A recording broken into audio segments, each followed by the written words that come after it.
पुरंदरेंची जवळपास 50-60 वर्षाची घनिष्ठ मैत्री आहे.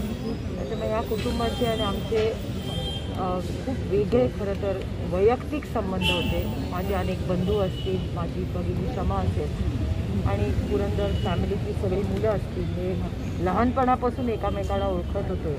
शाळा असेल, कॉलेज असेल, त्याच्यामुळे आमचे हे अनेक वर्षांचे कौटुंबिक संबंध आणि आदरणीय पवारसाहेब दादा आणि आमच्या सगळ्यांच्या वतीने आज मी त्यांना श्रद्धांजली अर्पण करते. अनेक वर्ष त्यांच्या पद्धतीने प्रत्येकाची एक पद्धत असते, एक स्टाईल असते आणि त्यांच्या एका अनोख्या शैलीमध्ये त्यांनी इतिहास लिहिला, त्यांनी तो घराघरात पोचवला आणि त्याच गोष्टी त्यांच्या पुढच्या पिढीने म्हणजे मला आवर्जून माधुरीताईंचा उल्लेख करू इच्छिते की लहानपणापासून तसे त्यांच्या वडिलांची एक ओळख आहे तसं माधुरीताईंनी जी लहान मुलांसाठी पुस्तकं लिहिली आहे ती माझ्या स्वतःच्या मुलांसाठी जेव्हा आमच्या घरातल्या मुलांसाठी आवर्जून मी स्वतः माझी आई माझ्या काकी आम्ही सगळ्यांनी वाचलेली. त्याच्यामुळे अनेक वर्ष खूप ह्या कुटुंबाने जे महाराष्ट्रात लिखाण केलं आणि त्यांचं कुटुंबाचं जे कॉन्ट्रीब्युशन आहे हे खरंच वेगळं आहे आणि अर्थातच बाबासाहेब गेल्यामुळे